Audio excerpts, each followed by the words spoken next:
Okay. Dahlia, you appear to still be muted. But I've gone ahead and put the agenda in our chat. I want to say thank you to everyone who's here with us tonight, continuing the conversation around the Chestnut Street intersection with Route 7. We have staff here from FCDOT and our supervisor with us. So we'll go ahead and get started with the agenda that we have there. I'm not sure, Dahlia, let's see if your audio is working. Are you back on with us? Any better? Yep. Oh, good. My mics keep changing up on me. Okay, great. All right. Well, Vanessa, thank you so much for organizing tonight's meeting, for getting us started. And thank you to all of the staff who are here with us tonight, and to all of you for joining us. And for those of you celebrating, happy Hanukkah. I've got my menorah here behind me. And so just want to thank all of you. I know some of you have had community meetings. I've had a chance to touch base with some of you individually, and we'll be happy to continue to do so. For tonight's meeting, there we go.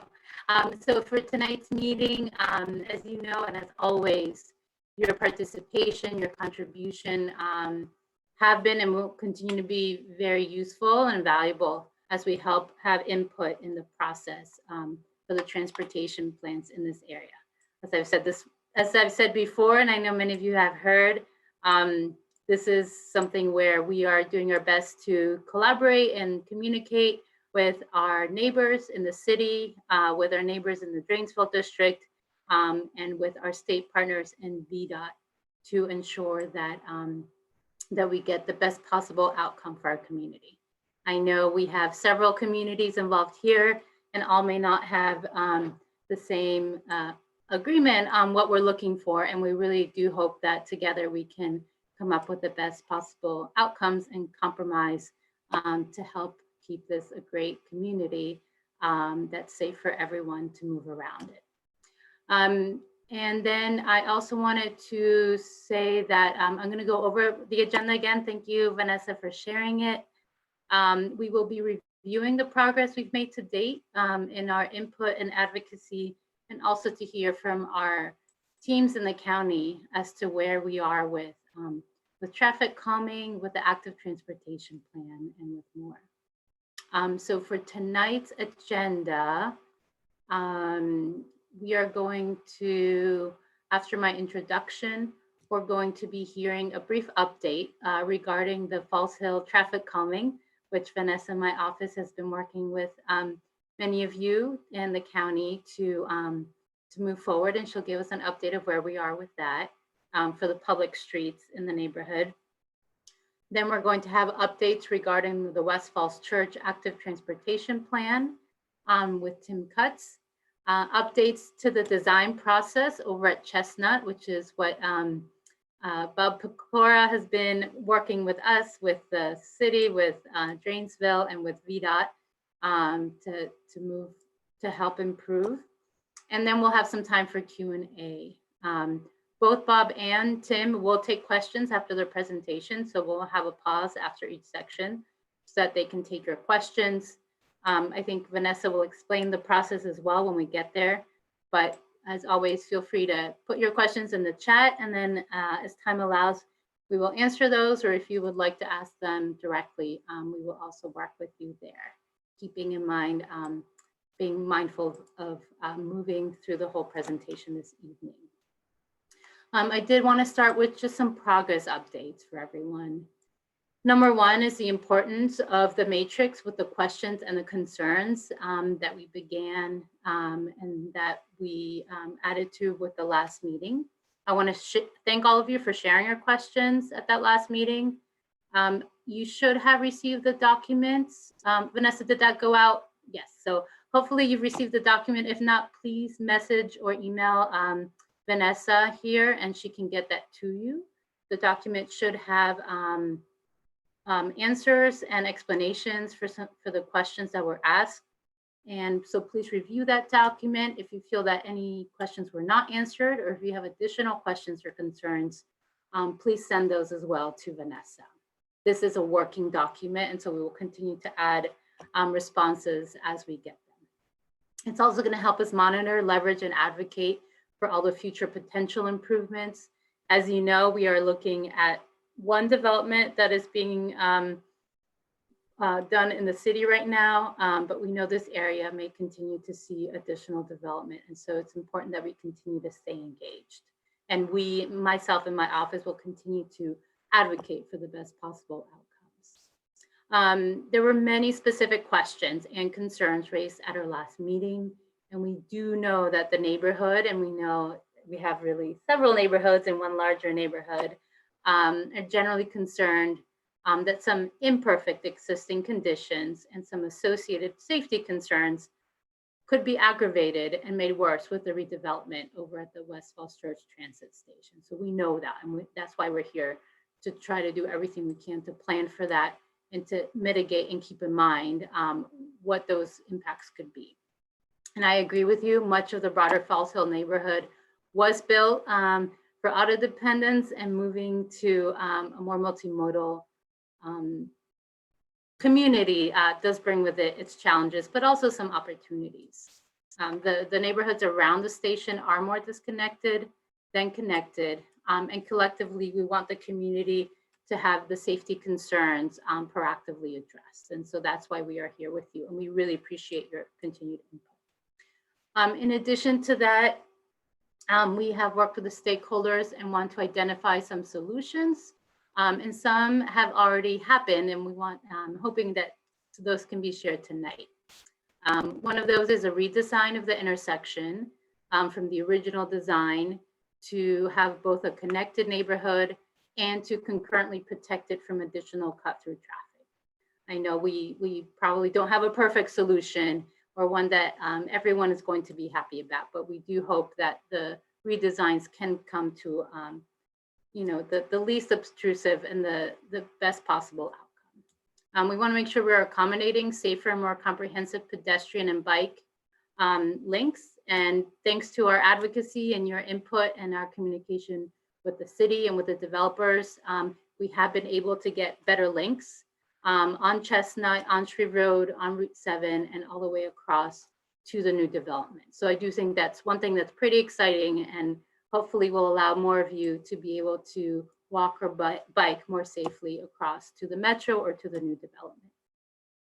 And as I said, although they're not going to be perfect, I will continue to listen, to work with all of our stakeholders and to advocate for what we can do and what outcomes we can improve with the city and with the Dranesville district. So before we continue, I do want to turn it over to Vanessa Simpson, who's been working with many of you on our RTAP, the Residential Traffic Administration Program, a whole mouthful for this evening, and the traffic calming efforts in Falls Hill.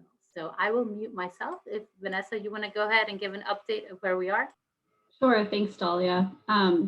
Yep, just like she said, we're going through the Residential Traffic Administration Program, which is a Fairfax County process, and we're going through traffic calming program with two task forces in the Falls Hill neighborhood, Chestnut and Gordon's, and Pine Castle and Barber. And just to kind of preface what that means, these two task forces have had these roads qualify in the state system of highways owned by VDOT, classified as local residential arterial road. They function residentially, have a speed limit of 25 miles per hour, have a traffic volume between 500 and 6,000. And that was done from a study before COVID, and are in the 85th percentile speed of at least 35 miles per hour in one direction. So that's kind of the threshold. They're state maintained roads that have high levels of traffic volume and high speeds. Where those two processes are for the two task forces, Chestnut and Gordon's and Pine Castle and Barber, currently both are in the plan development phase. So at this point, each task force has to obtain all of the affected property forms for each specific proposed speed hump, and that will go to FCDOT. And once that is accomplished, once we have all of those forms signed and approved, then it moves on to the community meeting, and after which can go to the ballot as well. So yeah, that's moving forward, and that's going to be positive. Hopefully we can keep working through that community effort, and I've been working with a lot of you here to get that going. So keep up the good work, and hopefully we can get something done with that. Thank you so much, Vanessa, for your work on that. And I know I had a chance to hear, and I think the communities have been meeting. I did want to recognize before we continue that I think we have folks here from Chestnut Place Townhomes tonight. I think I saw Mitch. Oh, there you are, Mitch. Thank you. And I know you've been looking into the traffic calming. Those of you from Chestnut Townhomes, as you know, the county can only do traffic calming on the publicly owned street. So I know that you are looking at possibly a separate process for yours, and we will continue to encourage the developer to work with you as well. And I think we have Falls Place Townhomes here tonight, as well as Highland Estates and Falls Hill. So thank you all for joining us. And I know this is a community conversation. If any of you, your representatives, would like to reach out individually to have a smaller conversation, please feel free to do that as well. And so that was that's just for the 2 streets, the traffic calming measure. And I will now turn it over to Tim to give his update. I am just having a little, okay, here we go. To Tim to give his update on the West Falls Church active transportation plan. Tim. Thank you, Supervisor Palchik. I'm going to try to share my screen. Oh, Tim, your audio is a little bit soft there. Just a heads up. Maybe I just need to speak up. Can you hear me okay?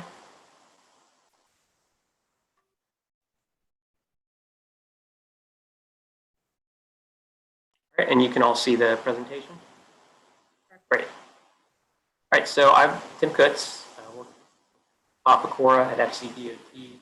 Been working on the plan amendment for the West as well as the Chestnut. Tim, I think your audio is going in and out. Tim, you may have to call in. Okay.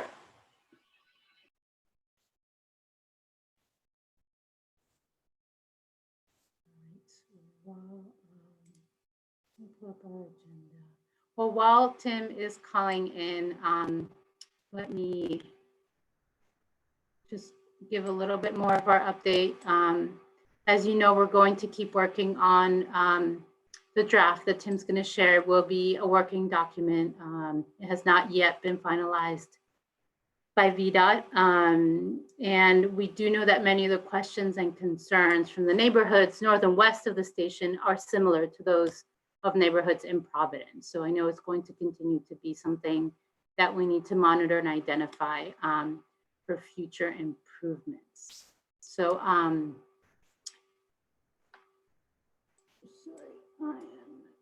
there we go. So while Tim's putting that together, I just want to make sure that we have shared, because we can take a little pause if you want to share. If there are any other questions in the chat of things, if you had a chance to look at the document and you feel that something was not answered in the document. And why don't I, okay, also while we're waiting for Tim, let me turn to a little bit of our community leaders for a minute. Let's start with Mitch. I don't know, did you have a chance to review our matrix, and did you feel that, were there any additional questions that you felt weren't answered in the matrix? So I have to tell you, I have not reviewed it in excruciating detail. I think there's a lot of back and forth in there. So I think the questions are all on the table. You know, from the ones I read, there could be additional discussion about them, but I do think you know, questions and comments are captured. And for the townhomes, what would you say are some of the largest, I guess, questions or areas of concern with the traffic studies?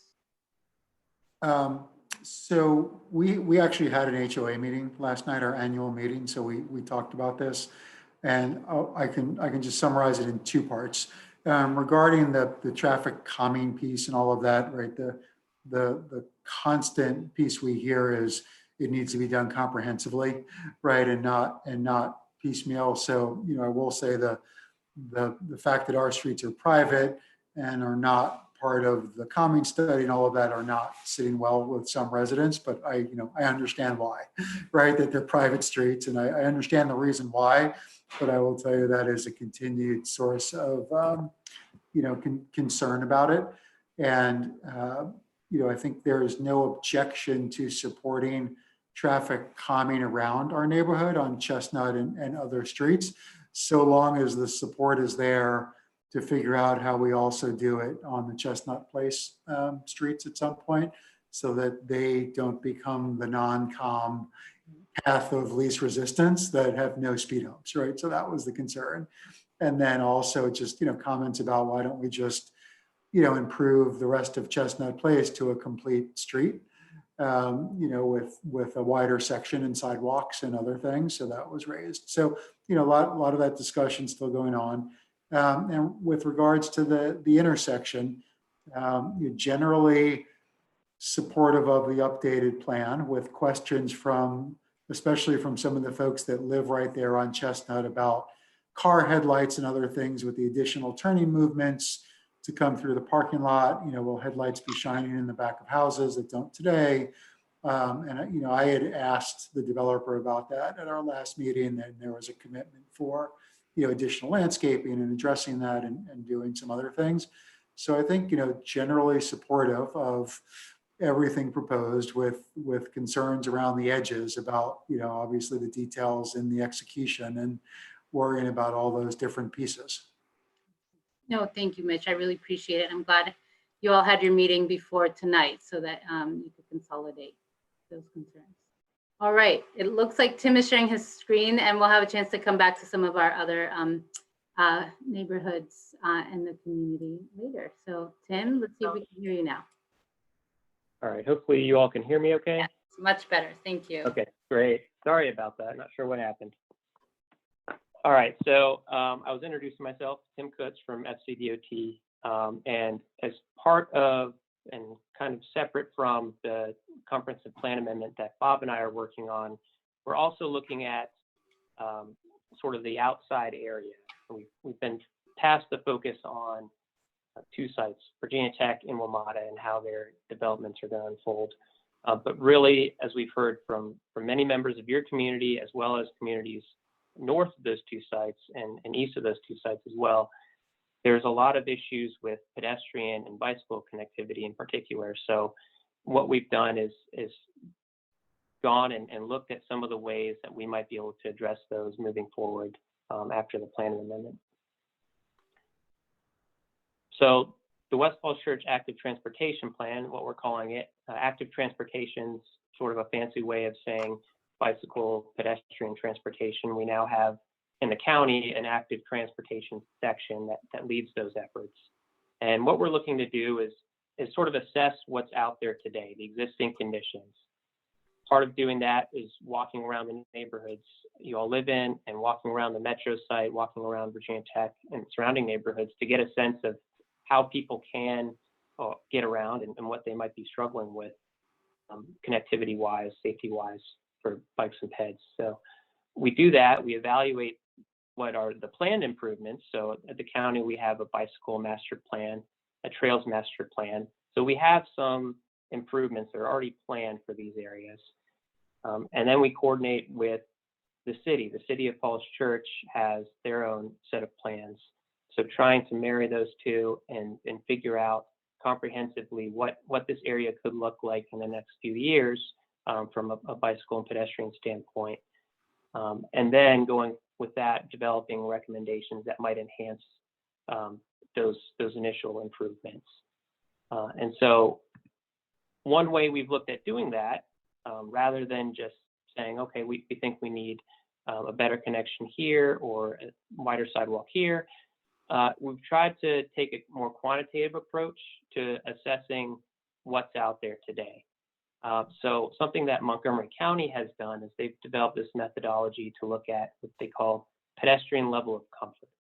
And so that rates different facilities on a scale from 1 to 5, 1 being very comfortable, 5 being unacceptable, based on different attributes of those facilities. So if you take a pathway, for example, a sidewalk, is a pedestrian going to feel more comfortable on a 4-foot sidewalk or an 8-foot sidewalk? Are they going to be more comfortable if they have a larger buffer between them and traffic, an 8-foot buffer versus maybe no buffer at all or a 2-foot buffer? So looking at pathways and then looking at crossings, whether it's controlled or uncontrolled, how many lanes are you having to cross?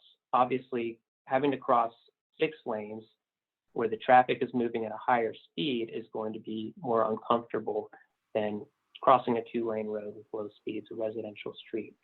So trying to look at the existing conditions from that standpoint and kind of quantify where some of these concerns might be coming from might help us to then prioritize where we can make some improvements. And then, of course, the biggest part of that is outreach, talking with you all and hearing your concerns and seeing where we can plan some improvements for the surrounding area. So here's just some examples.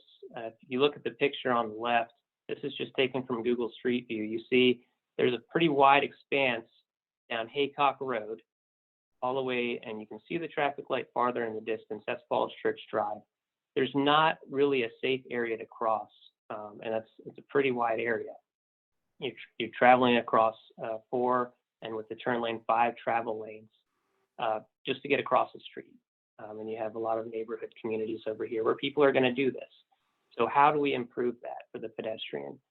And then this is even a more unsafe situation. Looking at Leesburg Pike, this is right off of Dale Drive, and the interchange to I-66 is to the left of the image. You see someone presumably walking across Route 7 to get over to the metro. Really not a safe situation whatsoever, but what choice do you have? You don't have a crossing up until, controlled crossing, that is, up until Haycock Road and Shreve Road. So trying to look at what's out there and see that people are going to be making these maneuvers, whether we have something there for them or not. How can we better facilitate those movements in a safe way? So that was for pedestrians, looking at pedestrian level of comfort. We also look at bicycle level of traffic stress, and this is something that's done various jurisdictions around the country, and we do it here in FCDOT. We look at different facilities for cyclists and rate those based on whether we think they're comfortable, suitable for all cyclists, even children, or if you may have to use caution, cyclists that are really more the pro cyclists that are out there on going at high speeds. And so, LTS 1 being the most comfortable would be maybe a dedicated bicycle facility, separate from a travel lane. It could be adjacent to slower moving traffic. LTS 4, use caution, that would be something where you don't have dedicated space and you're moving with potentially high traffic and a lot more traffic. It's going to be a busy road. So this map here, and see there's a lot of lines, but I want you to focus on the red lines here. This is coming down Route 7, and then coming down Great Falls, and coming down Haycock and Shreve Road. This is what we would call unacceptable. I mean, not unacceptable, but this is what would be more appropriate for the professional cyclist, and not something you'd want your kids to be riding along. And so effectively that creates a barrier for the development here. So anybody coming from Falls Hill, you're not going to feel comfortable riding along Shreve and Haycock to get up to the metro. You're not going to feel comfortable crossing when you don't have a safe way to do so. So trying to look at that and figure out ways to better facilitate movement safely, especially considering that we have a major regional trail to the south, the WNOD. So one big part of this is, like I said, coordinating with not just the city, but with other projects going on in the county and with VDOT. Certainly, some of you may have heard of the Shreve Road Corridor Study. I've heard that that's going to be published in the coming weeks, the recommendations from that study. As I said, talking with the city about their bicycle master plan, they just passed their West End development plan earlier this year. That has a lot of bicycle and pedestrian recommendations within it. And so trying to blend all those together to come up with a comprehensive plan for active transportation in the area. And the big outcomes we want out of this, of course, community input, working with you all to figure out where your biggest concerns are. Again, we're in the very early stages of this. We've been working with the city since the summer, trying to come up with some draft recommendations. But again, that's really going to come from you all. What you see as being some of the issues around your neighborhoods and bike and ped connectivity. And we really want to promote and increase active transportation. We've heard working with the plan amendment process about concerns with vehicular traffic and how do you minimize the congestion. Well, one way of doing that is by increasing active transportation, having more people walk and bike. But the only way you're going to be able to do that is by giving people a means to do it safely. And so in doing all that, hopefully contributing to placemaking and healthier communities. One of the guiding principles of Fairfax County Strategic Plan is to promote healthy communities and promote placemaking. And so in doing this and promoting active transportation, we feel that's a way to achieve that aim. So next steps with this plan, again, as I said, it's very early on.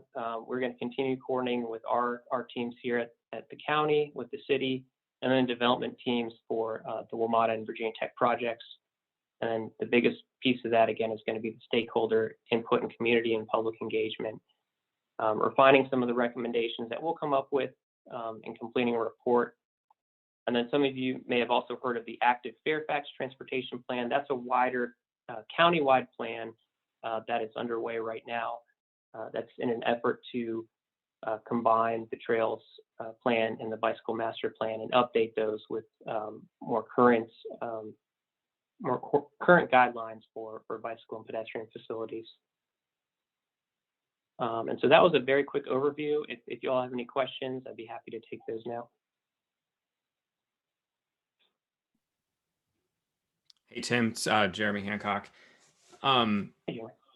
Appreciate your work on this. I think I'm all about the plan and making sure that we have some type of strategy to move forward. I guess the question is, how do we implement a plan if there's no funding available? I think, we have the bicycle master plan and it's still a challenge to try to implement that. Active Fairfax, the other part of that is much more kind of a broader policy discussion. So how do we, for this area, looking at active transportation, how do we get there? Right. I think that's always the biggest challenge. And that's something I think Chris Wells was on the previous call and noted that as well. I think one of the things that we can do with this plan specifically is, again, going back to the quantitative measurement of pedestrian level of comfort, bicycle level traffic stress. We can then identify, okay, where are some of the priorities? We realize we might not be able to get everything we want with this plan, but how can we prioritize and set some real goals and expectations for what we can implement? It's not to say that that's the end all be all. That's the way to get it done. But I think it's one way of at least trying to get there. But funding is always going to be a challenge.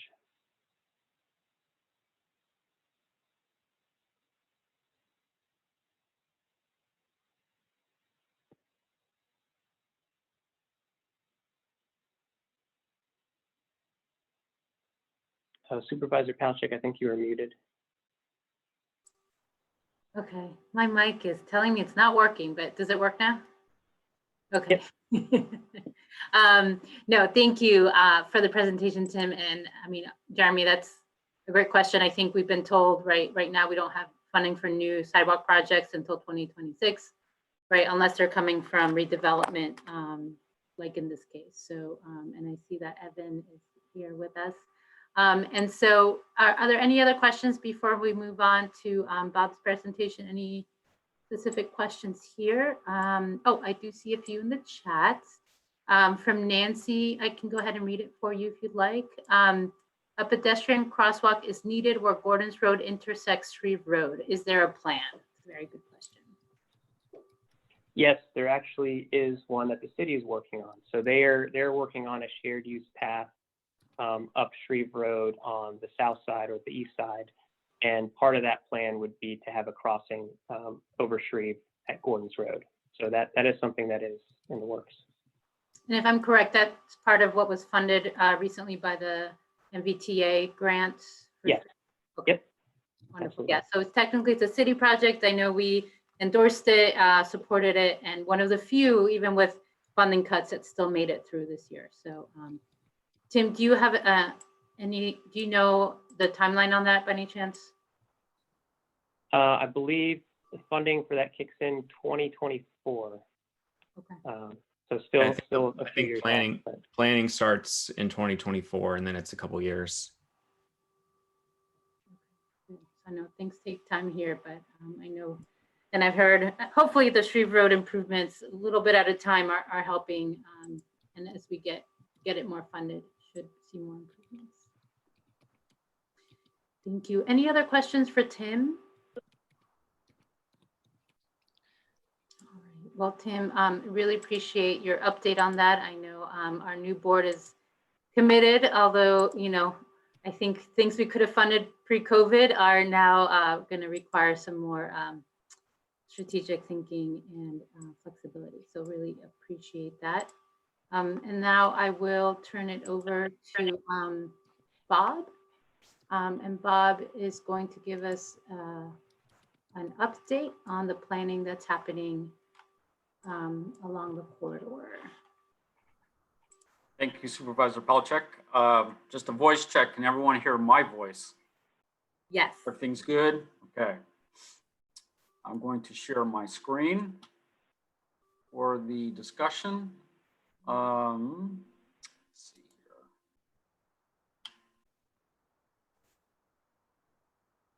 here. Can everyone see the PowerPoint or not yet? Yes. Very You good. see it? Okay. You got it. Sweet.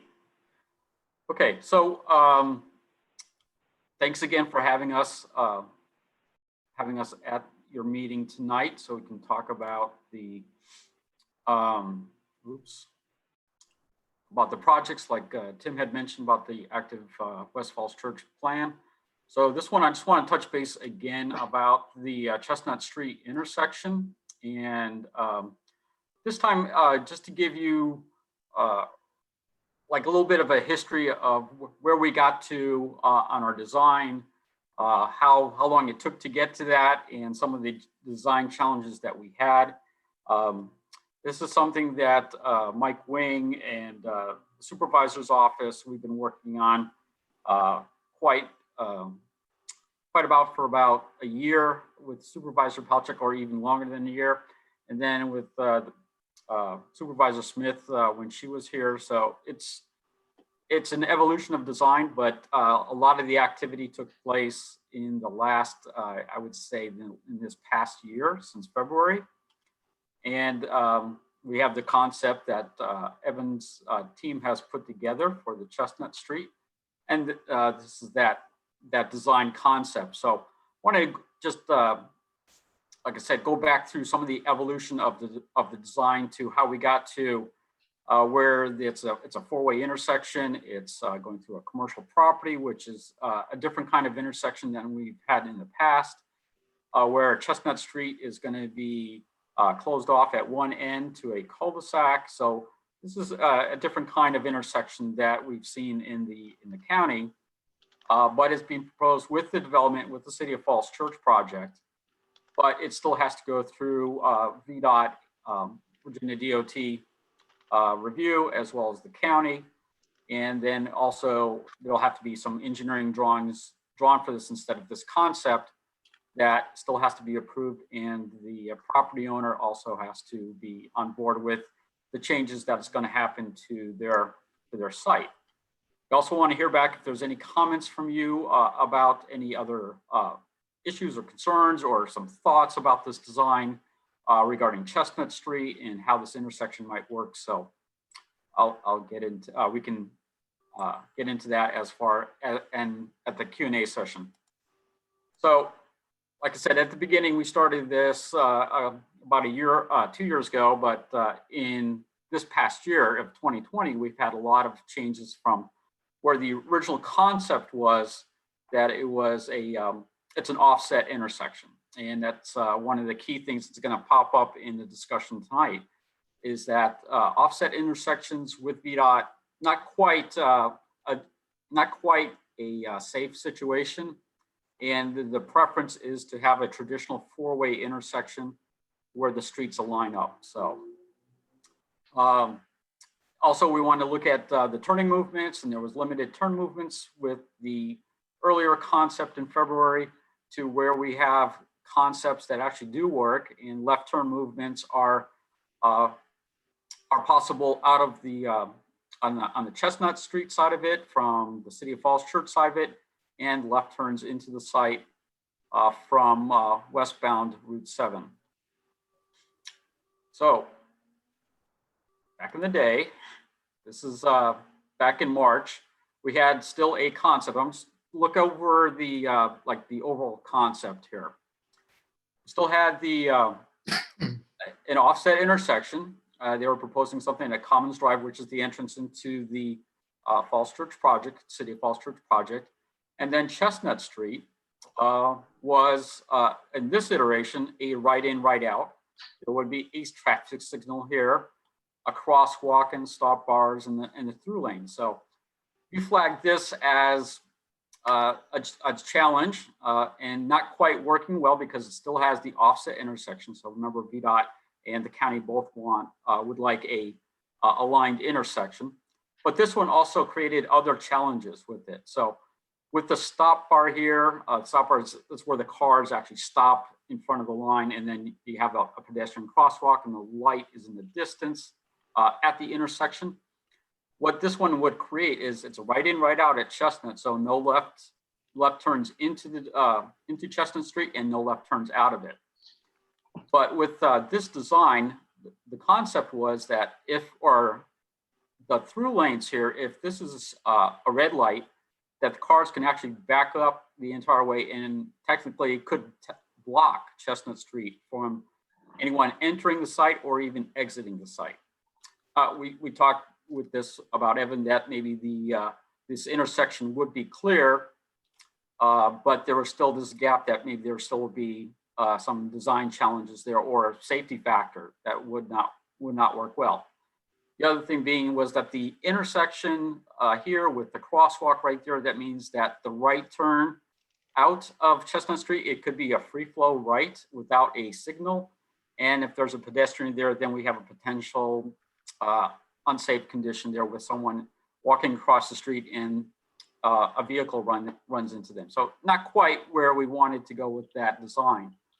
We also saw that westbound Route 7 had some challenges with the way the lanes were skewed, so it's not quite lining up. So it's like that was an early draft, and we thought a different way, a different iteration could work out.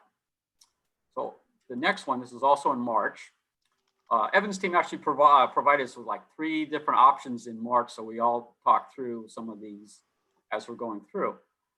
So this one here, again, with the offset intersection, it looks like the signal will still be in the center here. The roadway would be open, so you can still make a left turn into Chestnut Street. Will not be able, you could actually, no, you could not make a left turn out of Chestnut Street. And the stop bar for eastbound 7 was pushed back further, so you can actually get into the Commons Drive intersection. So one of the things that came out of this was that the left turns coming out of the site at Commons Drive and then going eastbound on Route 7 into Commons Drive, they were actually sweeping past each other. So that would be a potential conflict of how the left turns are all operating together. And then there's 3 different left turn movements here. So westbound 7, eastbound 7, and then out of Commons Drive. So that would require some kind of a split phasing or a multi-phase intersection. So the left turns can happen, pedestrians can cross the road. So we saw this as a challenge. VDOT also flagged it, say, well, it's still an offset intersection. It's not going to work for us. So that didn't work. So on to the next design.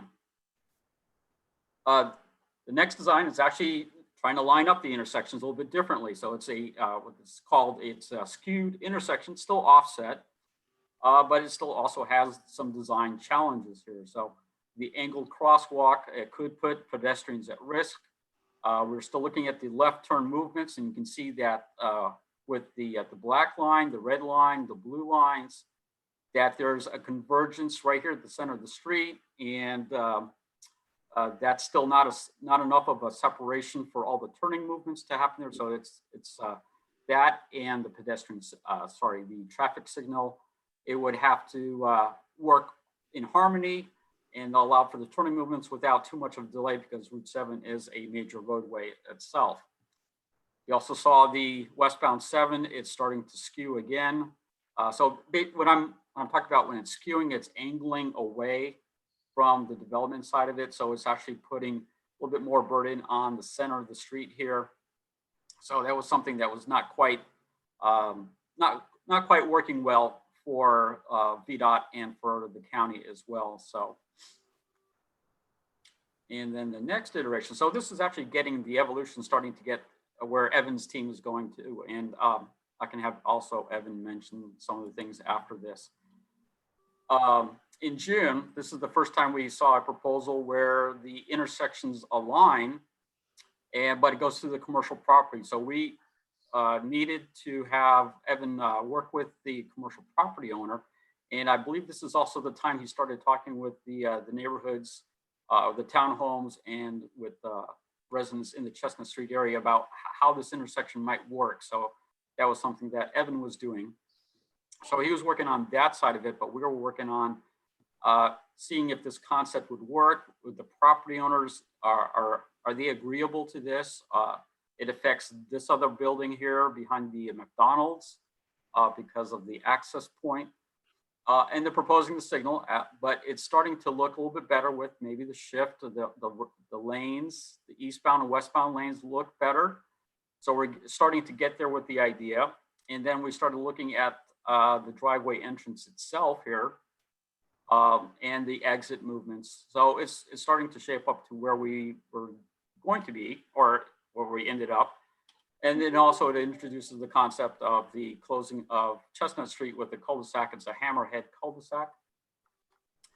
And so that was June.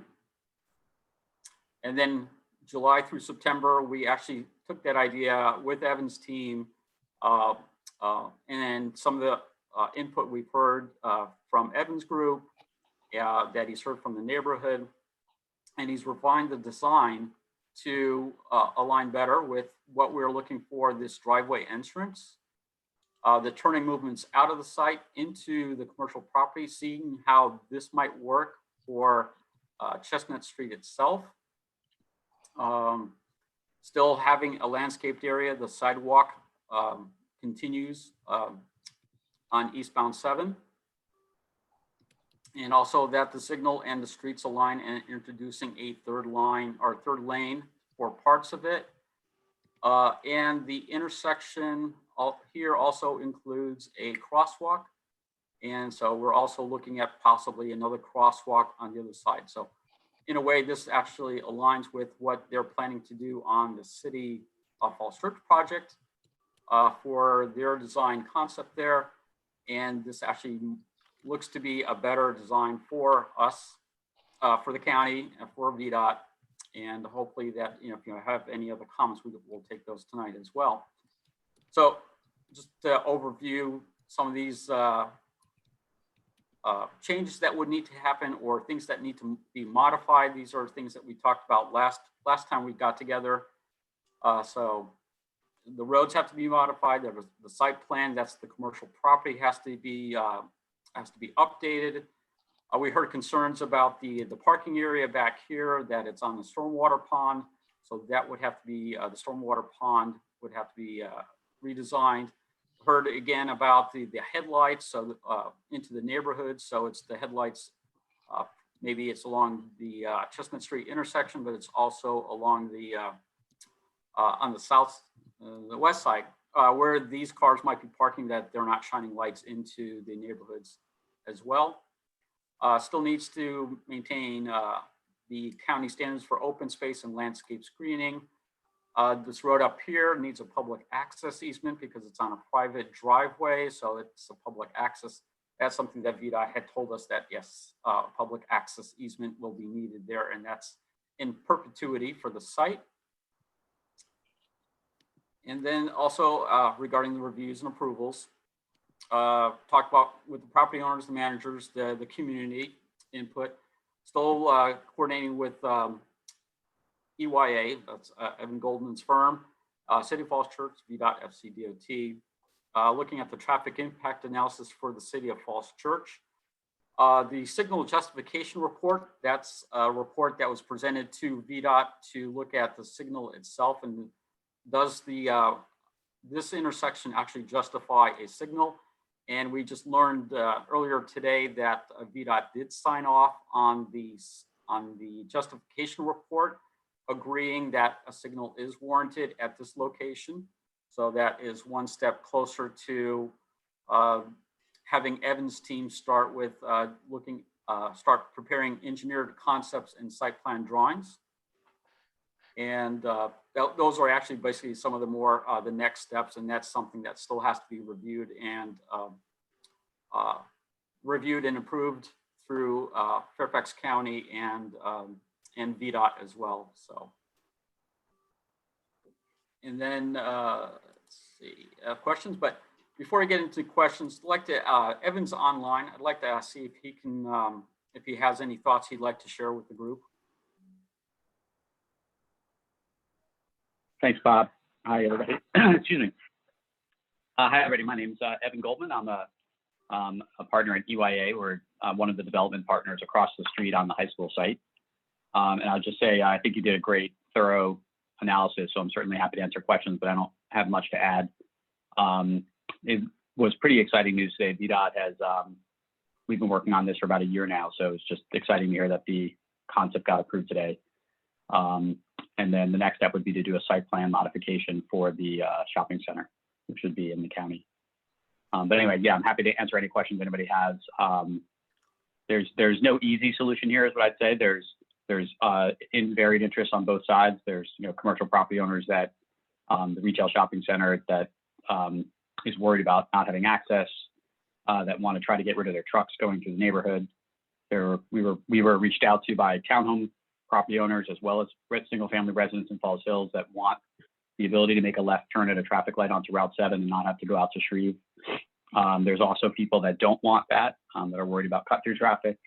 So this wasn't an easy one. And so we tried to come up with a solution that really allows the access. We'll start solving some of the issues at Haycock and 7, but then also tries to deflect some of the potential cut through traffic. So this is where we ended up.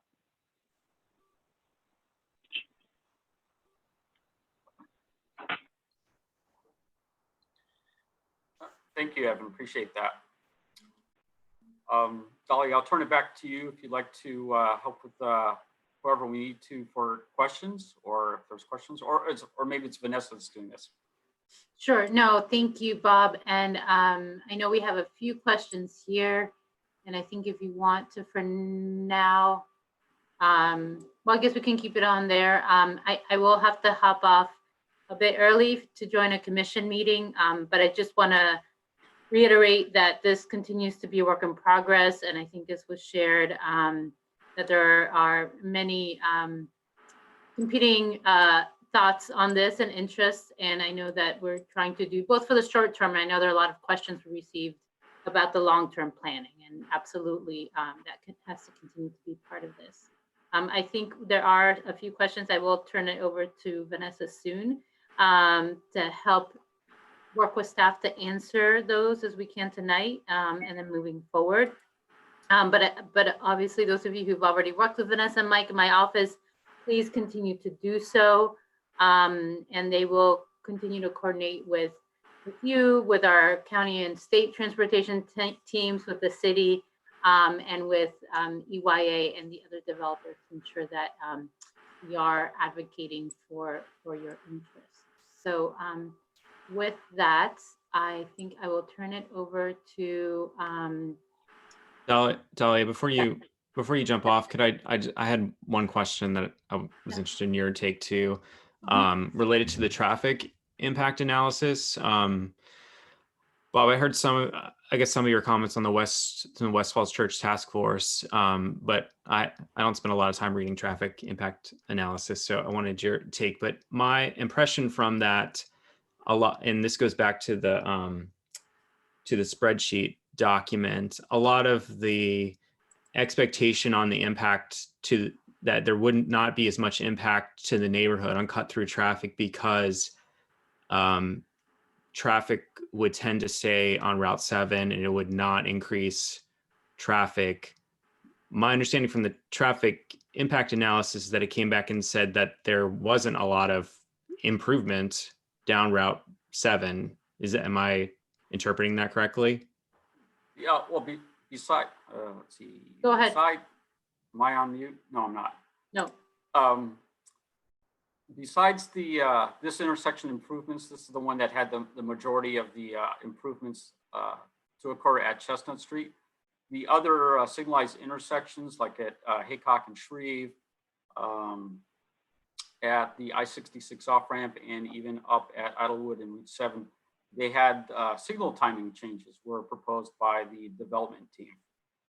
That would occur when Virginia Tech and WMATA are being developed, and I think that is slated for around 2030 or so, the year 2030. So the improvements that are proposed for those sites, that was something that they would look at signal modifications on Route 7 itself. The functionality of 7 at Haycock, at Shreve Road, and Route 7, where there's the dual left turns, that is actually something that VDOT did state that still has to remain as a dual left turn facility. We also have VDOT's working on the ramp construction from eastbound 66 to the WMATA site. That is still under construction. I checked the website again today, and it looks like they're looking for a completion in spring of 2021. So that we're thinking that with that access point being directly off of 66, that instead of going currently, people getting off the 66 on ramp going east on 7 to get to the metro station site, and then coming up through Haycock Road, that they can actually go directly to the WMATA metro station site from eastbound 66 via the new ramp when that's in place next spring. So we're looking at that as being a big catalyst to minimizing the amount of traffic from that road, from I-66, if they're looking to get to the metro station. The site that Evan's proposing with City of Falls Church, they also had to prepare a traffic impact analysis statement too that VDOT is reviewing or is in process to finish up their reviews. So there's a second TIA, and that's related more towards the City of Falls Church. So yeah, so that's a longer answer, but it's like, yeah, there really isn't any other significant improvements on Route 7 besides this intersection here.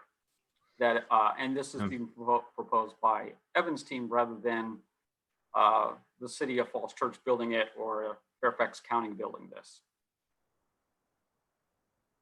Yeah, I mean, I think the angst in our neighborhood is a increase in certainly the increase in the cut-throughs. You know, the improvements getting to 66 reduce some traffic on Route 7, but I would be interested I don't know if there will be studies on the timing of that area. I mean, we've doubled, you know, with no changes to the area, we've we've doubled traffic in our neighborhood in 10 years. And so there's certainly a lot of concerns when it doesn't seem like we have a lot of easy pathways to try to make improvements. That I think that the needs of the community are beyond what's available in the toolbox. And so, any areas that we can look in to try to reduce the amount of traffic that's coming through the neighborhoods when we, when we have more pedestrians.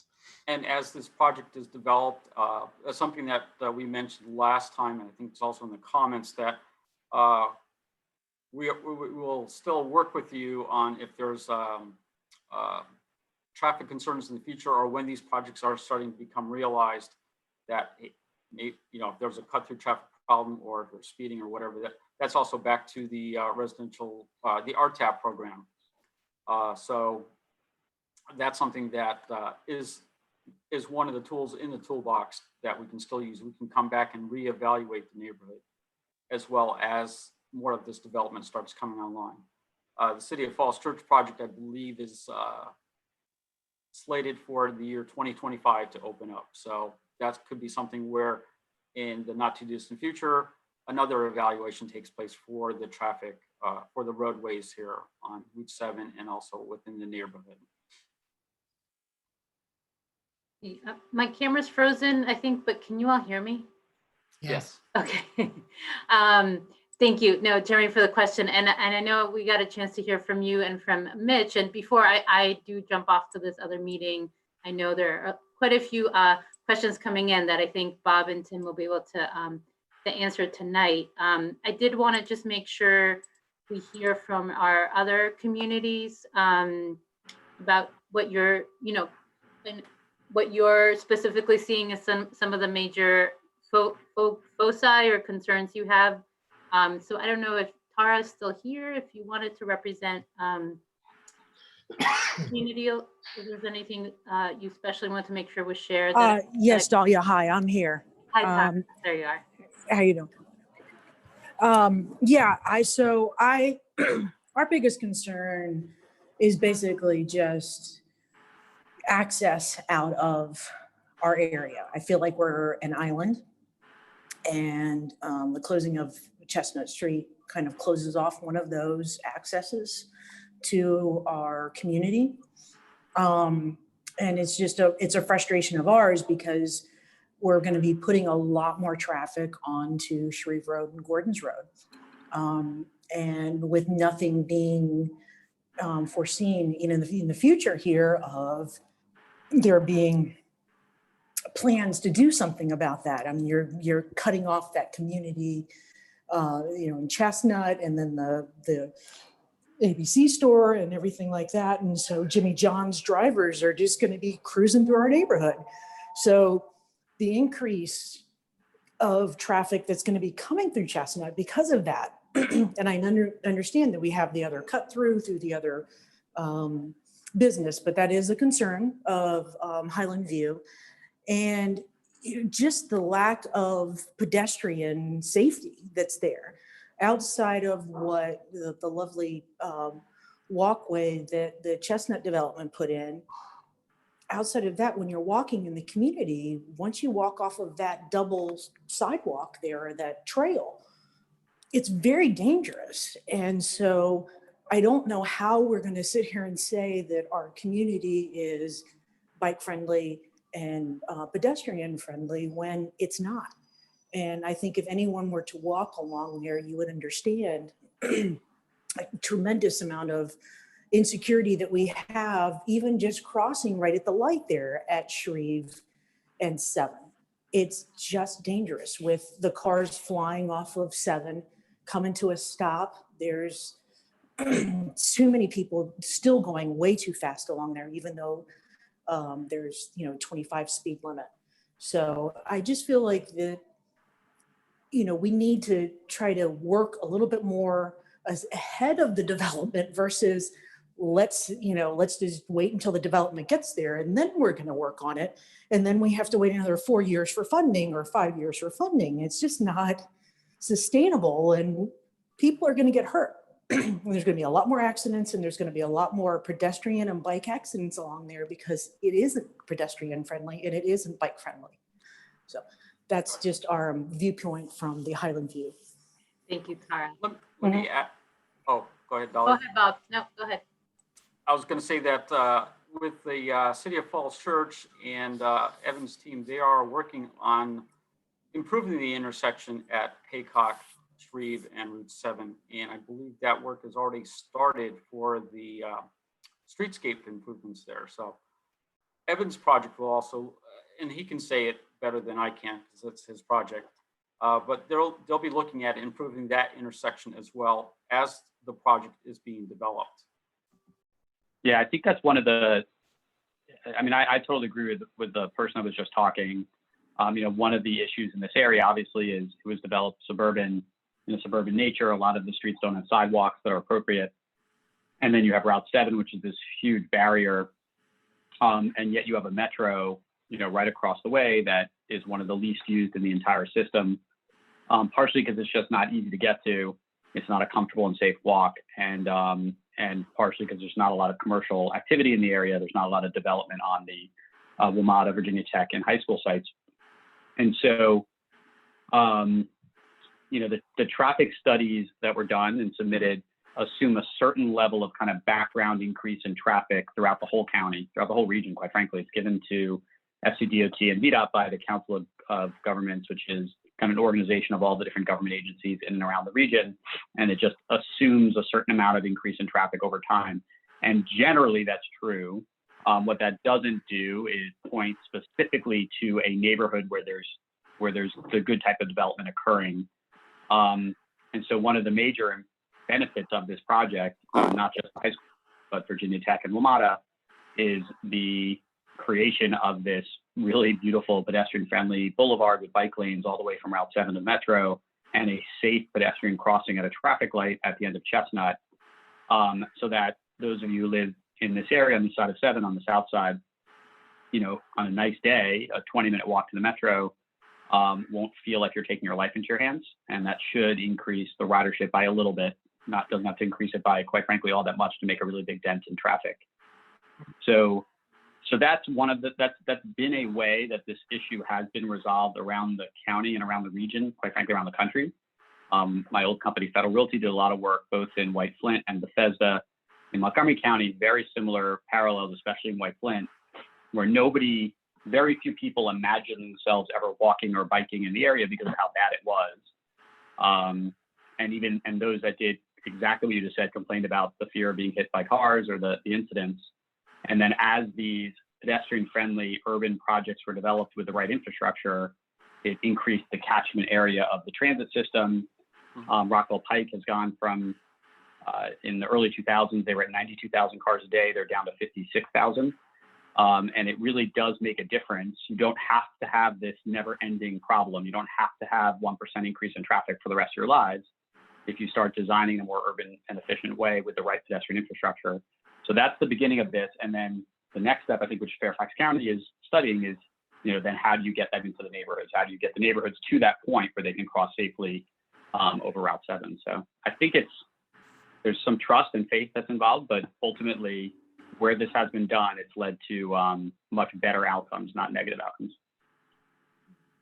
No, oh, good. I think I've turned on my other camera. Okay. No, I completely agree with that. And Tara, I mean, it's been one of my frustrations. I think our new board is so dedicated and committed to improving walkability and bikeability. And we realized, right, since the 90s and earlier, it's been a different kind of investment and development focus. And so it's a little bit, feels much slower than we'd like it to be and requires a lot of funding that we will just have to continue to work on. But I think here, like I said, it's not perfect, but these will be some positive improvements. Because I've walked it every time I campaign, and I know that not necessarily safe, especially at night. I think it's a little bit harder. So absolutely, I think, and we will continue to, as we go through this active Fairfax plan, figure out how it's going to get funded. Okay. Thank you. All right. Well, thank you for your input, both of you. I appreciate it. And it's nice to hear that Highland View's community's concerns are being addressed. I appreciate it. Absolutely. Thank you, Tara. Mm. And then I do want to make sure if Lou's here, if you want to share anything from Falls Place Townhomes that maybe hasn't been shared yet, that you just want to make sure, especially that I hear from you tonight. I see you on there. Or if there's anyone else from Falls Place, if there's a view that wasn't shared for your community tonight, feel free to speak up. I know that we are also following, and there's a chat that's going to be, I'll leave staff and Vanessa to continue to answer your questions. And very sorry, scheduling is very difficult in December. And I do have to hop off for one of our regional commission meetings where we are also trying to address some of these issues. So to that, I want to thank staff. I want to thank all of you for being here. And we'll continue to work with you and share information as we have it. I know that the traffic study and the calming is something that we're still working on. So I will turn it over to Vanessa to help work with Tim and Bob and Evan to answer some of the other questions that are coming in on the chat. So thank you. I hope everyone stays safe, and feel free to always reach out directly to Vanessa or to Providence at fairfaxcounty.gov. Thank you so much. Have a good evening. Thanks, Dahlia. Yep, and like she said, we'll go ahead and start going through some of these chat questions, things that don't get addressed. We can keep in our working document in the matrix to try to get everything answered. So first few questions I see asking about the affected property forms. So we'll give those updates when we receive the signatures. Property owners have to sign off on those and may also choose not to. So we can't make any updates until we receive those and have them filed with the traffic calming team at FCDOT. I see a recommendation from Mr. Wiederman incorporating work on Dawn Appleyard, living streets. Okay, yeah, thank you. And like I said, all the feedback and comments will be recorded. Kitty asks, is there a clear plan to anticipate and plan for the future? It would be bad to box out future possibilities. Yeah, Bob, do we have a response to that? I think. Yeah, can we get a clarification on what specifically might be looking at the future, or is looking at development, is looking at pedestrian bicycles? It's like maybe just a little something more that we can help out to answer that. Okay, yeah. Let's see, I lost my place there. Yeah, and I think, even just thinking about that, we want to keep your feedback as we move forward, planning and working into the future. Let's see. I would call that resilient planning, that we don't know what, the future holds in all of this. So just, we might not be thinking about some specific thing in the future, but just that we're not just solving current day issues, and we're thinking, long term. And it sort of ties to Tara's comments and questions. It may not be a specific concern, but just long term resilient planning that makes sense. Right, and to that end, with the bike and ped active Fairfax plan, the countywide plan, the one that's more focused to West Falls Church, so we're looking at that from the bicycle and pedestrian perspective. That's going to be starting up. That project is going to be starting up with the approval of the comp plan amendment, or as possibly with a follow-on motion with that Virginia Tech and WMATA property, that plan amendment. So that's still something that's we're developing, and that's still going forward. So in the short, keep the questions coming. We can keep answering them. We can keep adding to the comments matrix that you've all helped to develop, and we'll just keep that as a living document.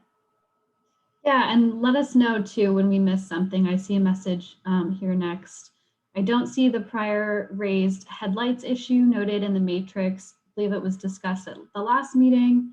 Concern is headlights in the back of townhouses where most bedrooms are located as cars cross Route 7, then turn right into the parking area to then turn left on Chestnut. I think it can be solved with additional landscaping, that trees on the townhome side of Chestnut. Thanks. Yeah, and I think that's good feedback to receive. Evan or Bob, do you have a response to that?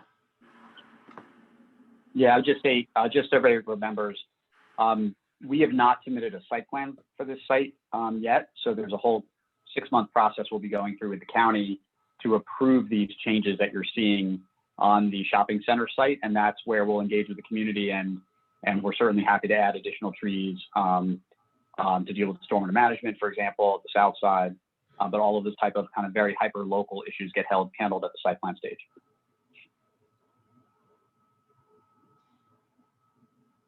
Okay, I'll move to the next comment question. Says, did I hear correctly that there will not be a start in pedestrian crossing at Shreve and Gordon's until 2024?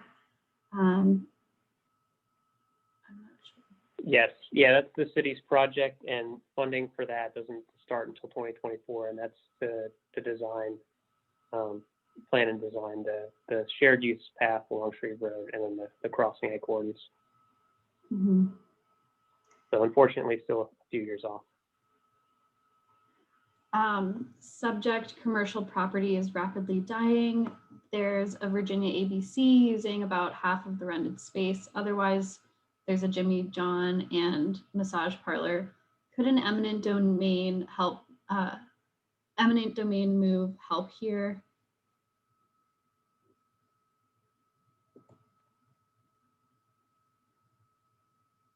Bob, do you want me to take this?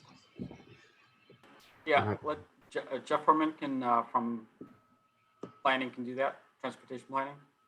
Yeah, so eminent domain is a tool that the county has, but it's not one that we typically use with economic development. In fact, it's expressly prohibited by the law. So in general, we use that sparingly and only in instances in which we have to. In this instance, I believe that we were able to work successfully with the property owner of that shopping center to create a solution that not only worked for them, but also worked for the Falls Church development, as well as VDOT and the county's needs. So in generally, it's a tool that we use sparingly is what I'll say. And so in this instance, since it's as referenced, it seems like you're thinking about it in an economic development term of saying, can we redevelop that property? That wouldn't be the way that we're allowed to use that by the law. Thank you. Another comment from Kitty. I continue to be very concerned about backup eastbound traffic cutting up on Dale.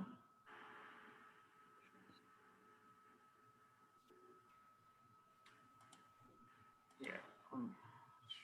Oh, I don't have that map here. So hold on. Let me see if I have that slide. I have a larger area. So the backup on eastbound 7 traffic.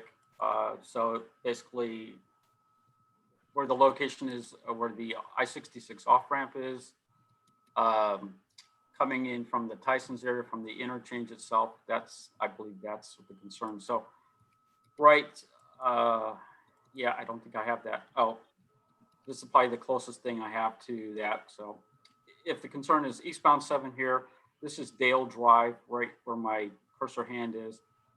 So the concern is all the traffic that might be backing up from all the turning movements here and the I-66 ramps as well. So, there is no traffic signal being proposed at Dale Drive. It does not qualify for a traffic signal there. Plus, it's a right in, right out only, and there's a median break there. So,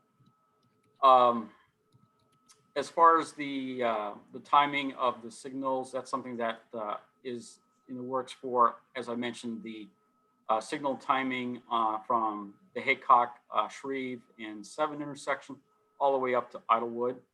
So it's plus the Chestnut Street intersection itself. by adding a new signal in, all the other signals or all the other locations have to be looked at for their efficiency. But that's something we can look at as the traffic study continues, that looking at the traffic that is on eastbound 7 itself. So that's a good point. I don't have a full answer for it yet, but that's something that we can still keep looking into and doing analysis with it. Okay, our next comment from Nancy says about the matrix indicating it takes 24 months to get traffic calming plan installed. Please explain the steps and that this seems too long. Yeah, so the traffic calming process with the 2 task forces is already in the second phase, which is plan development. And this is a process that's already been going on for quite a bit of time, you know, getting the initial study done to see that these roads qualify. And now it's a matter of signing the affected property forms. And then the next phases also take a bit of time. It can vary. But once, you know, once the forms are signed, then it can go to community engagement and then the ballot phase. And once that's voted on, it's a pretty quick turnover to getting those speed humps installed. So it varies, and I can get more specific information from the traffic administration team to exactly how much each of these steps take, but there's about 5 steps in the process. We're at number 2. So, so far so good, and it'll just keep moving forward. Okay, next comment from, oops, I lost it there. From Sonia, if traffic is diverted with the new ramp, why is a dual left at Route 7 onto Haycock still needed? Why is VDOT requiring it to be maintained? Yeah, so Route 7 is it's a principal arterial street, and it still does require good traffic flow through movement through it. The VDOT does recognize that the new ramp will help with getting traffic to the WMATA station, but they still see that the dual left turns for the amount of traffic or the folks that are traveling eastbound or towards the northeast along Haycock Road to beyond 66, that's still a necessary because of the volume of throughput that people still live in the neighborhoods in the distance, still need to be able to make the this intersection work efficiently. And VDOT has told us that the dual left turns will remain and really isn't in there. They are not looking at reducing the number of lanes there. If it was to be reduced to a single lane, then we could look at it could actually experience even more traffic on Route 7. Could also be a little bit more backup on Route 7. So having dual lefts there actually helps to move traffic through the intersection. Thanks, Bob. Next comment from Carol, there is a tremendous amount of traffic that shortcuts Chestnut to avoid the L turn onto Haycock. Will left-hand turn lane be improved to prevent this? Can you repeat that again? Sure. There is a tremendous amount of traffic that shortcuts Chestnut to avoid the L turn onto Haycock. Will a left-hand turn lane be improved to prevent this? Yes. So I believe that's the left-hand turn lane onto Haycock. And, well, they're avoiding the intersection at Haycock and Shreve. Mm-hmm. That's what I'm seeing that. So their comment was if the improvement, we'll look at, let's see. Yeah, there's the this is where the dual left turns. Let's see if I have another graphic here. Sorry. Yeah, this one here. So the dual lefts are still here at Haycock and at the main intersection here. If they're avoiding this intersection, they're coming down Chestnut Street and the left turn lane. this left turn lane is the one that's, if that's the question, then that's going to remain. But if it's to avoid, yeah, I'm not sure how that question is. Maybe there's a little bit more clarification on that. So, Hey, Bob, I think one thing we may want to add is that there's a left turn lane now turning onto Chestnut through the city project. And so that's additional left turning capacity that wasn't available previously. So you not only have the dual lefts turning onto Haycock, but you also have the previous intersection right here where you're able to turn left through the city's project. yeah. So that's one part. And then Bob also mentioned previously that if we divert some of the trips that may be coming off of I-66 to the metro station, but via the new ramp that's being constructed right now, that may also assist with some of the congestion at this location. So as a result of that, you may end up not having as many people looking for alternatives if those left turns are working well. Right. And we can put that response into the comments matrix as well, so that everyone has that. Sure. Okay, another question. If the traffic calming measures don't go through, for example, if the community is not able to pass the speed humps, what other options does the county have for helping us deal with the increase in traffic from the Falls Church development? I think Mike and I from our office have spoken to this one a little bit. Thinking through some options could be something like a time of day resident cut through limitation. So I might have to circle back with traffic calming staff on that. Bob, I don't know if you have any ideas to that regard.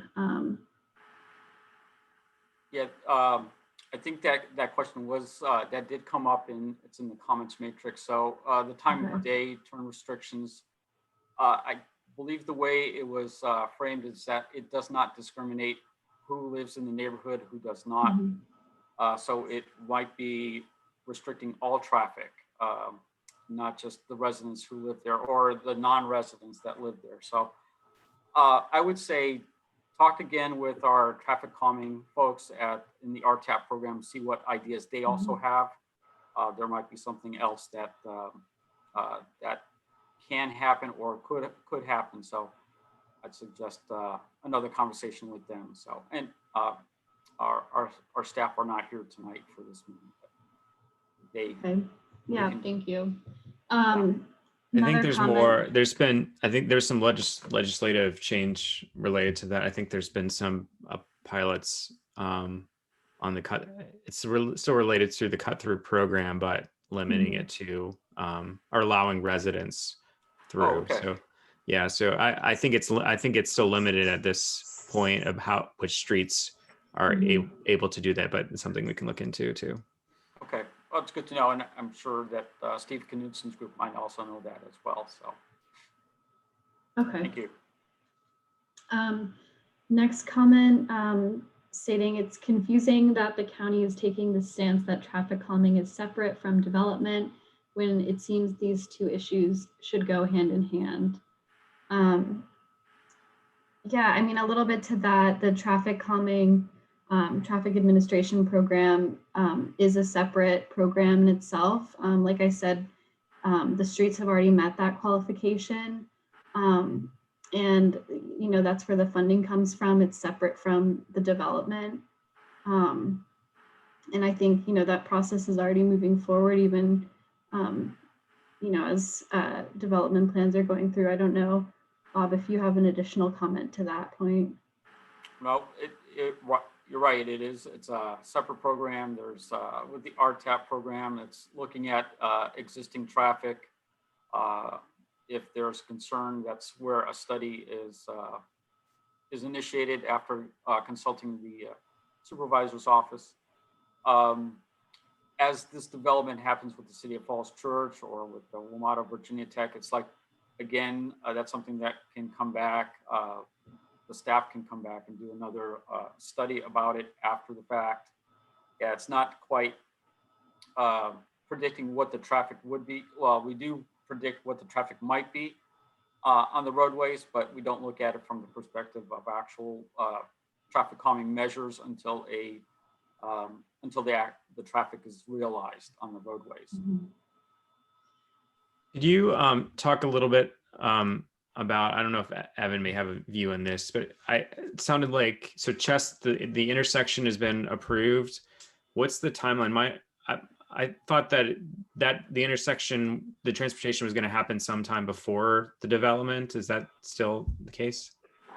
Yeah, so the approved comment or the approval from VDOT today was just that they approved the study that said that the signal at Chestnut Street is warranted. It did not approve the design or this concept that's showing on the screen here. That's something that Evan said it still needs to go through review with the site plan itself for the impact to the commercial property, but this intersection also has to be designed. And that is not there yet. So Evan can speak to that. That's part of his next steps. Yeah, so the intent would be for that intersection to open with the development of the high school site, so that all the pedestrian improvements you're seeing and the crossing as well as the traffic light would be available, which would likely be the end of 2023 or the early 2024 when that project opens. There'll also be a safer pedestrian crossing on Haycock up by the new entrance to the high school called Mustang Alley as well. The next projects, which is the next part of the infrastructure on the Virginia Tech and the WMATA site, depending on how quickly the comprehensive plan gets approved and the CDP, FTP, which is kind of the design and site plan processes you go through after a comprehensive plan is approved for those sites,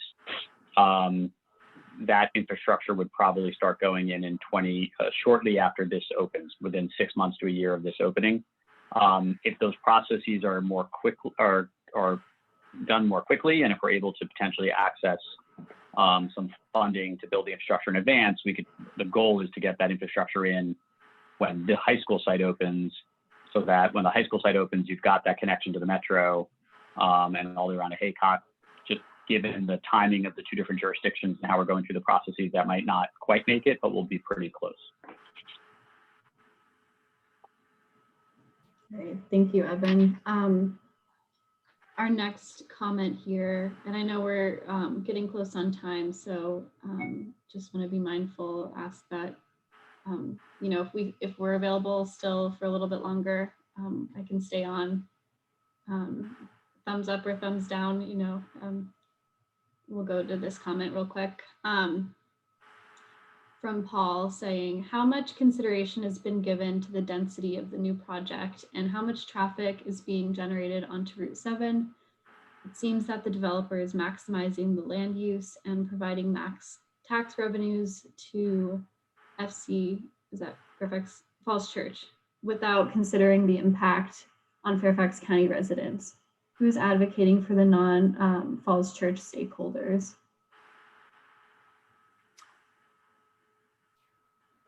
Evan, can you take that one? So I'm not 100% sure how to respond to that, but what I'll say is it's pretty rare to see the amount of coordination that has been happening between the city and the county. Most of the time, neighboring jurisdictions don't really communicate almost at all.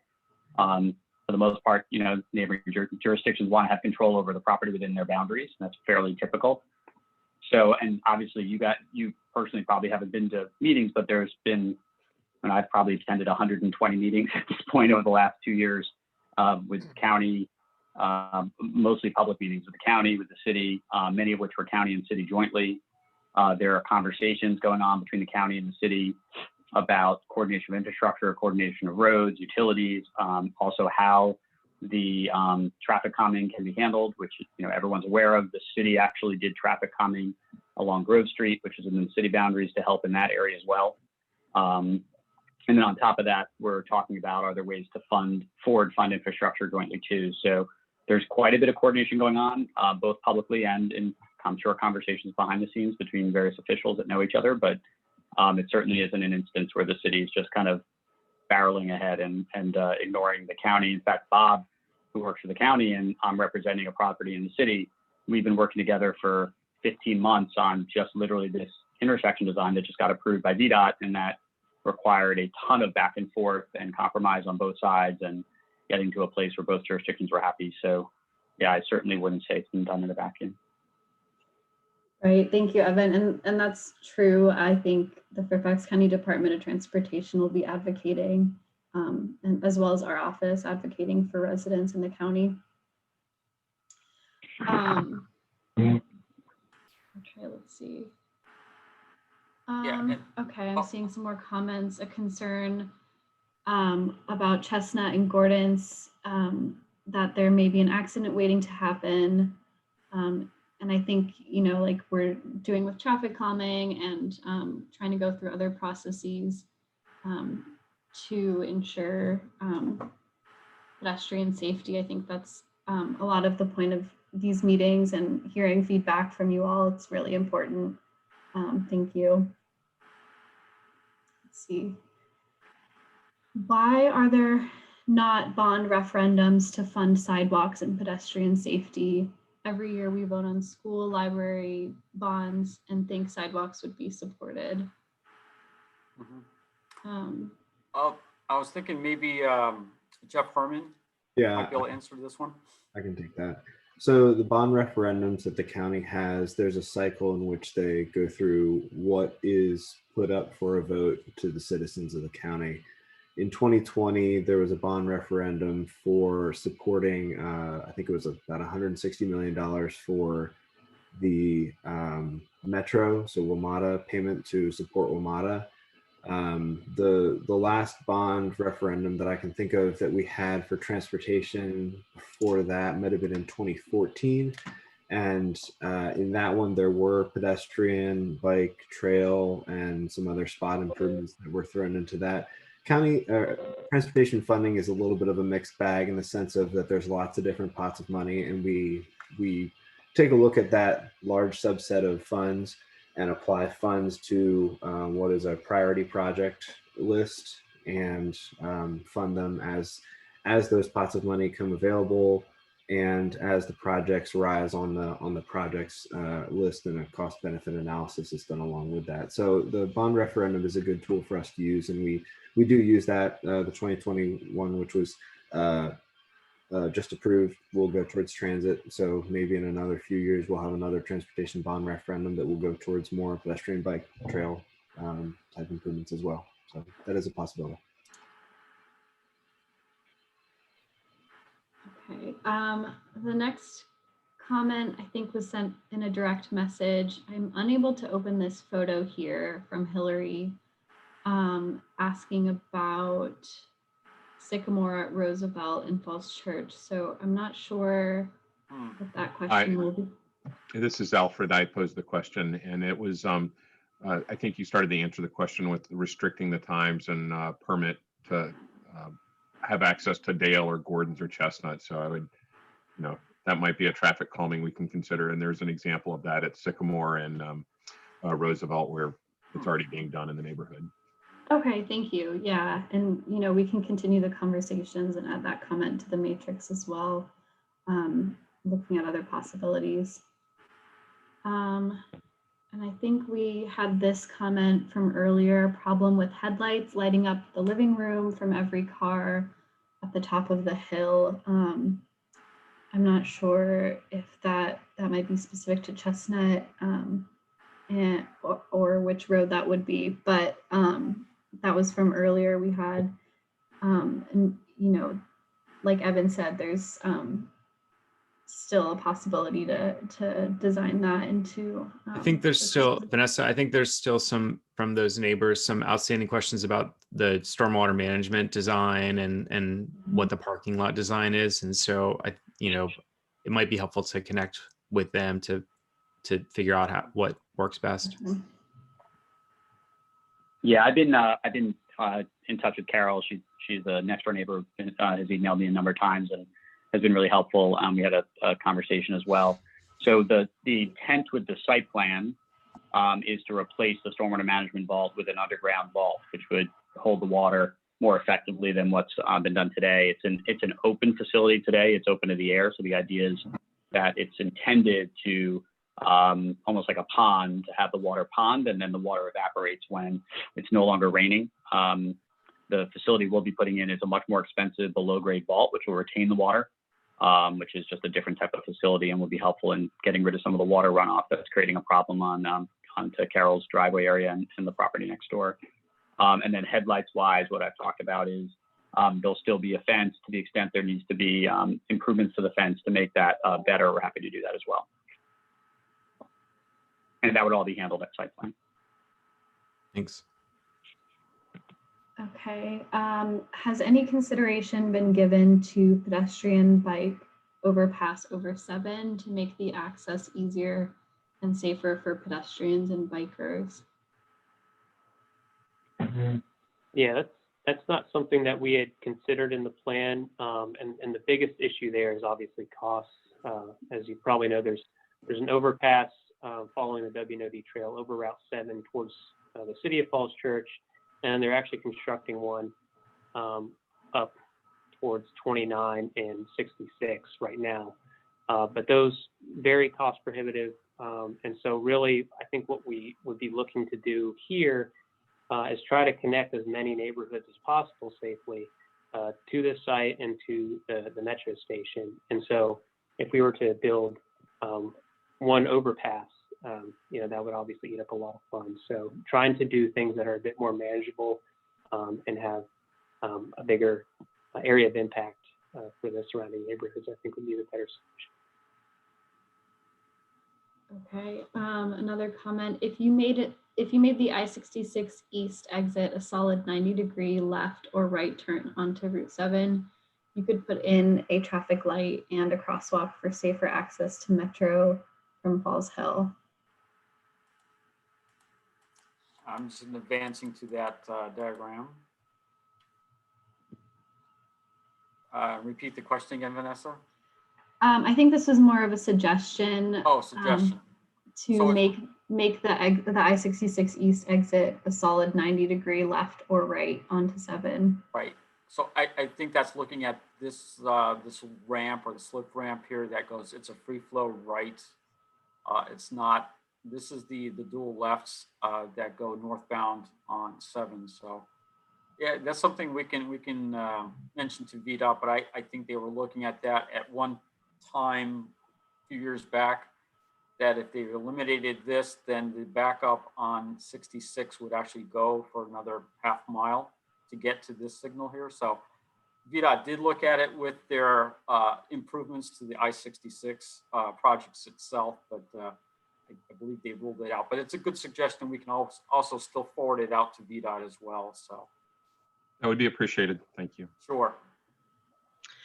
Hi, this is Tara Hennigan from Highland View. You're saying it would be a backup onto 7, but now with the overpass heading to the West Falls Church, that seems like that would be a lot easier now, because you're not going to have the volume heading on that overpass or off that off ramp. So I really would like to see that is taken a look at again, because I do think it's very viable now.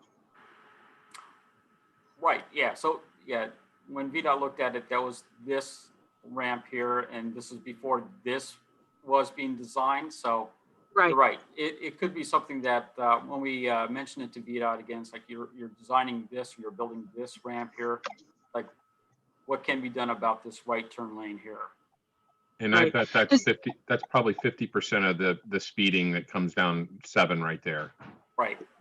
coming off at highway speeds onto a But 25. you're right. You're still at highway speeds, and you're trying to merge in with Route 7 traffic, which is moving much slower at 25-mile-an-hour posted speeds. Yes, significantly. Significantly. But it has an unimpeded lane. You turn that right, and it's fresh. Right. Yeah. And you can continue all the way down to the Shreve, Shreve right, intersection. That's correct. Thank you. Sure. No, thanks for the comment. It's a good comment. Okay, I'll read the next. I think we have a few more, and we might take it into another 10 minutes or so. This question: thanks for your progress on this intersection, very creative. People who live on Lower Dale were to park on the street on both sides. That might help slow down the crazy speeding through here. Would that be legal? Some police presence might also help. Mhm. So parking on Dale Drive is the question I heard, Mhm. or it's a comment. Yeah, if it's, I believe that Dale Drive is a public street, you can still legally park on Dale Drive. So unless there's no parking signs there, I don't recall. So Yeah, I'm not sure about that. If there's you're saying if there's a parking restriction? yeah, I'm not sure if there is, but if the Okay. comment was if more parking is available on Dale Drive, I think that you can still park on Dale Drive right now if there's no restrictions. I think the point that, yeah, on-street parking does have a visual limiting factor for driving down a road that does tend to have a impact on the speed of drivers. So it's a good suggestion as well. But if that was something that the neighborhood wanted to do, then parking does tend to have a impact on that. Mhm. Okay, another question. Is it still the plan that the new intersection at Chestnut would not be seen to all drivers on GPS? GPS has led many of the trucks cutting through on Gordon's and Chestnut despite the no through truck signs. So having the intersection not on GPS would be very helpful. I see, Evan, you popped your video up there, but I think GPS is a federal government process. So I'm not, go ahead, So sorry. so it's a great question. So the way GPS works is it's on all public streets. For private streets, you as the property owner have to actually request that you get added to the GPS system, which often they won't add you even with that. You have to also request to be added to Google Maps. So you'll see some shopping centers sometimes add their drive aisles to that system in order to be picked up. So the thought here is, and we would commit site plan if we need to, that the property owner wouldn't allow that little kind of private easement or public easement on the private road that connects Chestnut to 7 to be added into the wayfinding system. That should take care of the GPS concern. That doesn't mean with technology at some point in 5 years, 10 years, 20 years, somebody comes up with some other technology that's different than what it is today. But based upon what's there today, that would help. So Chestnut would be viewed as a dead end from a GPS perspective, and cars that are trying to cut through wouldn't be sent that way because it's a dead end. Neighbors who know that you can get through, of course, would choose to go that route if they want to. So you'd have your local folks cutting through, the people that live within the neighborhood, which is the intention, but you wouldn't have as much of the cut-through traffic. Thanks. And I think the next few comments that we have left are some thank you messages. We have been to the meetings that Evan mentioned. They always welcomed our comments. We appreciate the public meetings and having this forum tonight. Thanks, Evan. So yeah, thank you all. I mean, if there's any additional questions, we can take the next few minutes. I think we're wrapping up here. Bob or Tim or Evan, do you all have some additional comments? Really quickly, just in the slideshow that I presented tonight about Chestnut Street, there are additional slides at the back of the presentation that we didn't get to tonight, but that's there for your additional information. I did forward out the PDF to Vanessa, and she'll be able to forward everyone that attended or whoever this presentation. So that way you'll have that as well. Right, and I'll be sending out the recording of this meeting, our working comment matrix, yeah, and anything else you all need. Right, I believe the Tim's presentation has been forwarded out to the group, so they have that as well. Can I just do a quick follow up on the traffic light timing, and what is that process? I mean, I think that will be a big part of helping our community and making sure that there's not a slowdown. Yeah, go ahead. You're saying to get the construction of the traffic light at Commons and 7? No, I think my concern, I think the expectation was that in the comments from the county staff about that we wouldn't get additional cut through traffic because most cars would stay on Route 7. And when I looked at the traffic analysis, it suggested that at least the intersections were not, over the 30 years or whatever it looks at, were not going to be improved at all. And so I think, and we've talked about this before, about the improvements in that area, and actually it should, even with additional traffic lights, that it should improve. But I guess my question is, when will we see that? Yeah, so this slide here, I've included, it's all the proposed mitigations, the draft mitigations that are tied in with the WMATA Virginia Tech sites. So these mitigations would be employed at after the approval of the site plans for the rezonings. So as development is occurring, that's when modifications to the signal timings and such will be looked at and reviewed by VDOT as well. So as Evan's team is going through the development of the two sites at the Virginia Tech WMATA, they'll be looking at that. I think, Evan, you might be doing some with the City of Falls Church in the interim before the Virginia Tech WMATA sites are constructed. Yeah, so exactly. It just depends on how the timing of the construction of the approval and construction of the projects line up. But I think Jeremy's answers probably are in the traffic study we submitted on the WMATA Virginia Tech site, looking at the long-term, the real big issue, right, is if you can solve for Haycock and 7 as an intersection and start improving it, and that would encourage cars to stay on Haycock and 7 versus go through the neighborhood, right? Mm-hmm. And the results so far were encouraging, relevant to where, you know, Route 7 is headed, certainly better than the background. And I think Bob, I know you guys are studying that analysis still, as is VDOT, but the thought, I think, is in January to get into heavy conversations about that, right? That's correct. Or before January, right? Yeah. But Jeremy, what I would say is the initial analysis that we had done shows it's a really difficult intersection today with very long wait times, and that's why people cut through.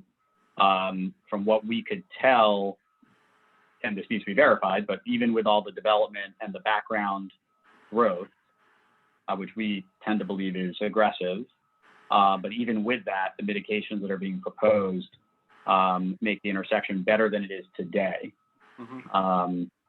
So you can imagine if you're shaving seconds off of that intersection wait time, even with all the development, and then also improving pedestrian and bike activity and connectivity, then you should be deflecting traffic out of the neighborhood and giving people more options for how to get to Metro. So kind of a double benefit.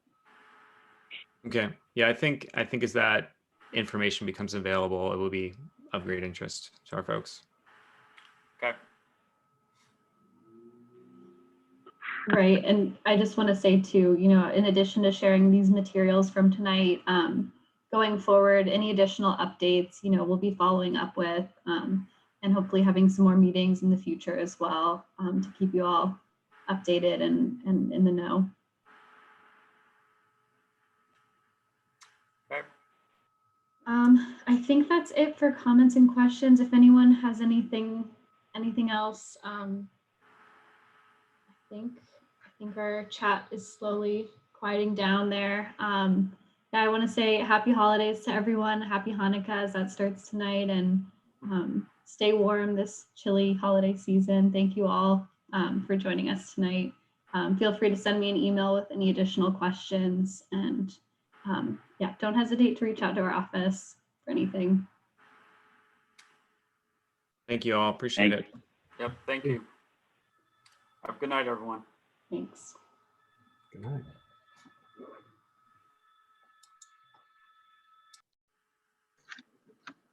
Can you leave the meeting for me, please? Or maybe I Thank can you, just do Vanessa. this. Appreciate it.